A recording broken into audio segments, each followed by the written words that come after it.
My life. My birth name is Hannah, but if you're my good friend, you know that I go by Sid, because my parents didn't want my initials to be shit. But I tell that story as an icebreaker because it's funny and I don't really care.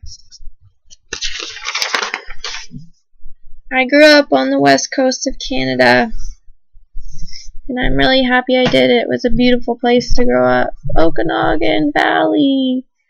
Eat my apples. And we had a beautiful house and a really big backyard, and we had a really big tree. And I remember the neighbor kids and all of us would do streams and get really muddy, and our parents didn't care because they were cool about it. My parents got married and had us, and they had a really tall son who was the oldest, Eric.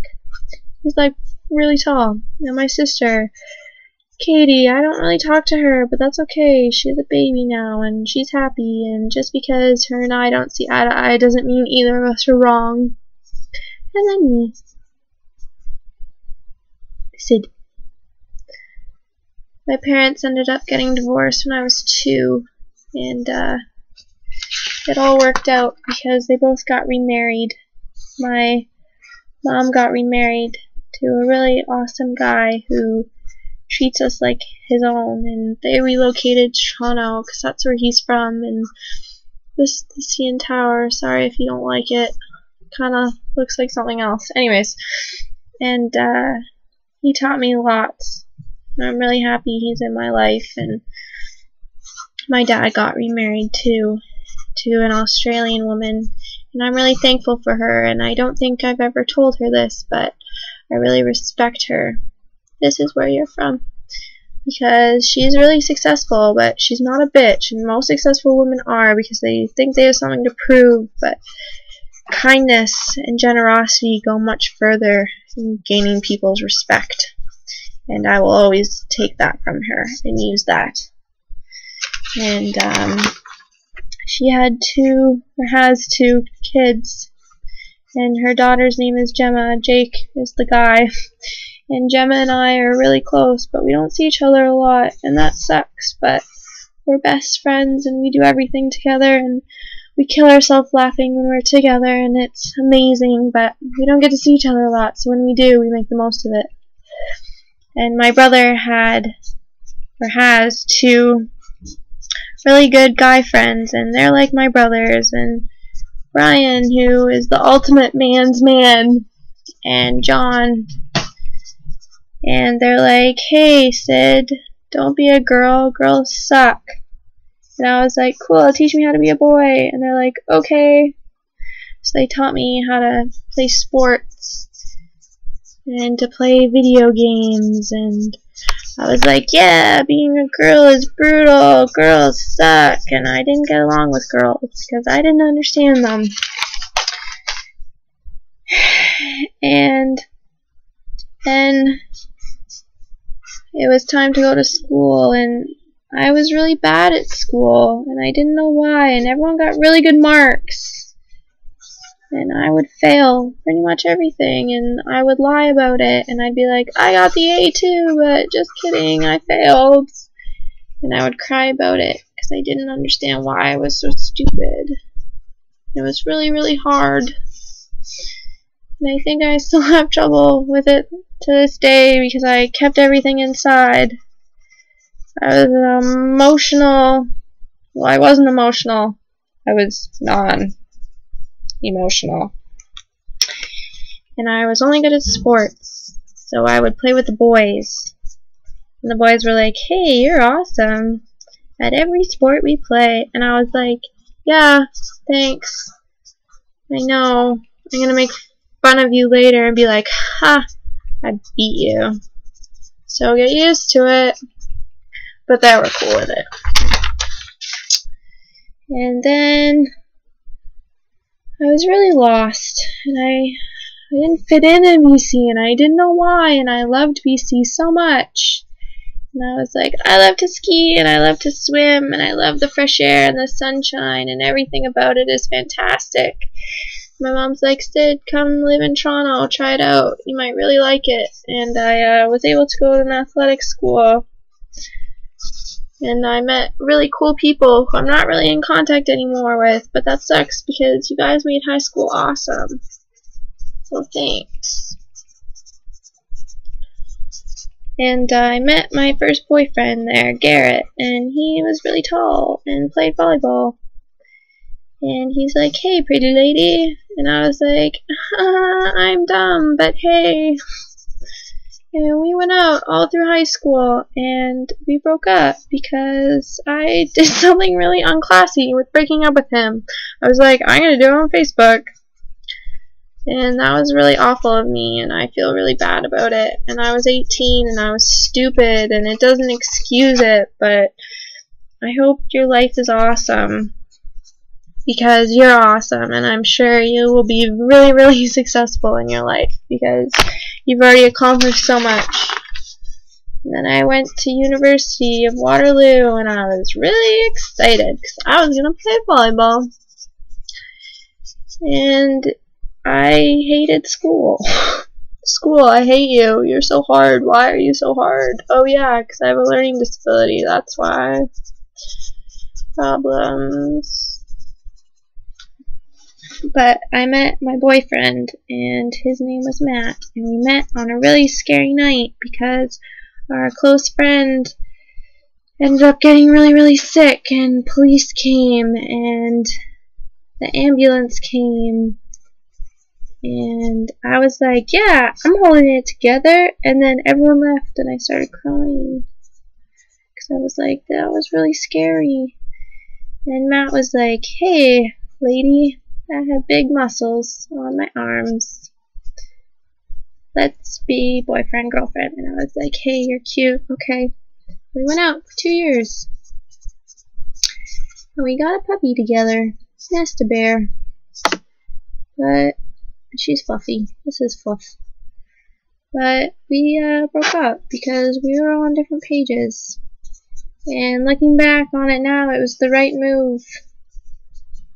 And we're cool now, and he's like, hey, I get it, I messed up, and you messed up, and it's okay. And he's gonna be really good in life. He's really smart, and works really hard, and he's athletic, and ladies will love him. He's just really shy, but he'll be okay, I promise. And at the end of university, my first year, my coach was like, hey, her name's Gabby. And she's like, hey, Sid, I don't think this is for you. She has blonde hair. And I don't think you should be here anymore. I think you need to find out what you want to do. What do you want? And I was like, I don't know what I want. I only like drama, and I called my dad, and my dad and I hadn't talked forever because we were mad at each other. He's like, I'm not paying for drama. So I was like, I'm gonna go to cooking school because I like to create something out of nothing, and that's what I did.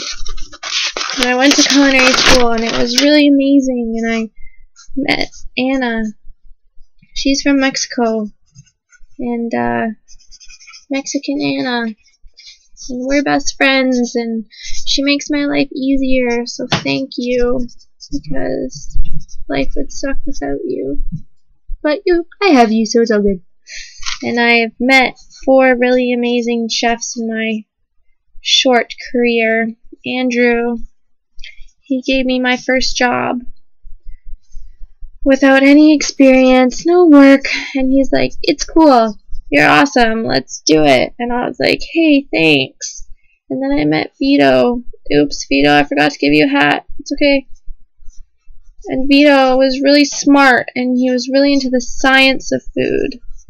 And he's like, this is why this happens, chemical reaction. And I was like, oh my god, mind hole has just been blown with knowledge. And now I'm really interested in why things cook the way they do. And it feels really good to know those things. And then I met 2 other chefs. One was Guy Rabino, and he made a television show, and it was really cool to be like, hey, you can make money out of this career, you just have to work really hard and take risks. And I'm really glad I met him because he told me all about it, and I know that it takes money to be successful. And then I met Robert, and Robert I probably owe the most to. Robert is a super classy guy who dresses awesome all the time, and he has a really beautiful wife, and he's like, hey, Miss Turner, what do you want out of your life? Don't be a line cook, you're too smart for that. And I was like, I don't know. I quit to travel and figure it all out. And then I went to New York City, and I went to chocolate school at one of the best schools, culinary schools in the world.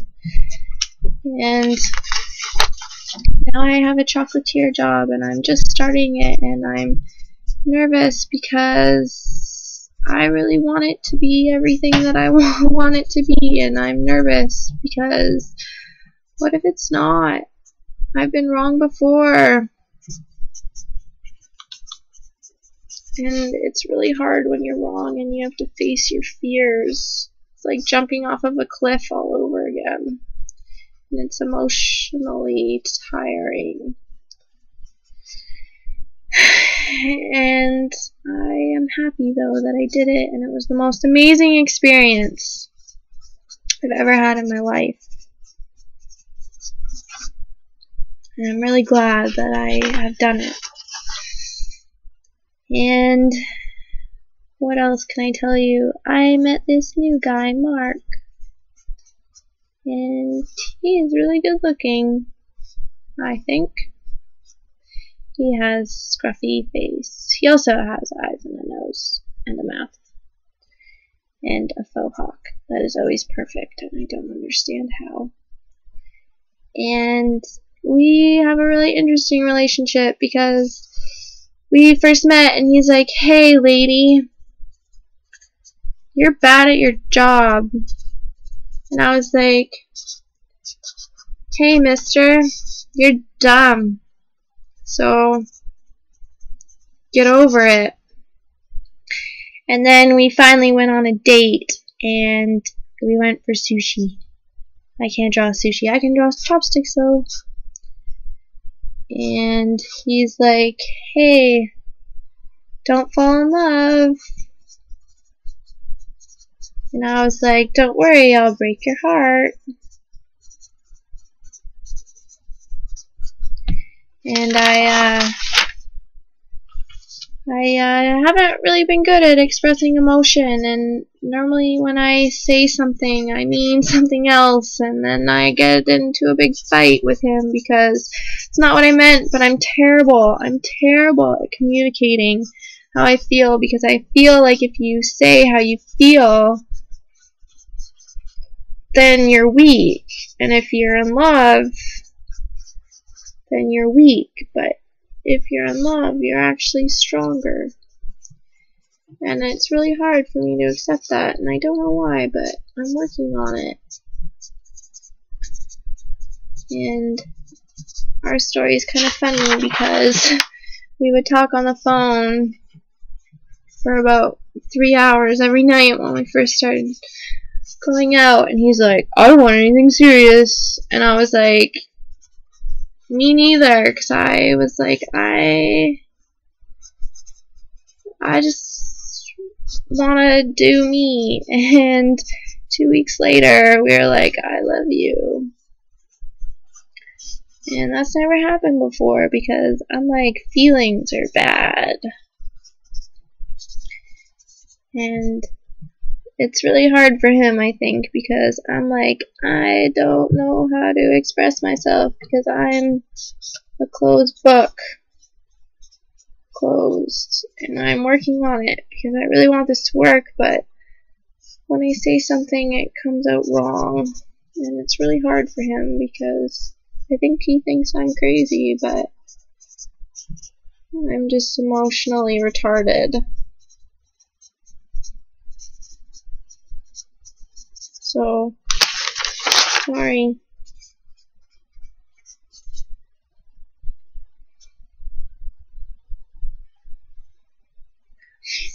And, yeah, we have a lot of fun together.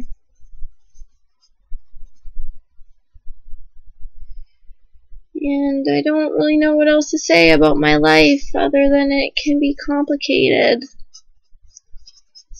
And right now I had a really bad day for a ton of reasons, but this was kind of therapeutic, and I'm happy that I got it done. And this is really rough, and I want to do a better job of this, but I just needed to do it because I struggle a lot. I struggle with saying how I feel. I really, really do. I don't know why, and I've lost a lot of important people in my life because I'm like, YOLO. And I'm really bad at communicating. I'm really bad at reading. And I'm really bad at telling people stuff that has happened in my life. Because I've told things to no one. And stuff that I really should say, but I'm scared to talk about it. And I'll cry, and I don't like crying. Because I can't stop.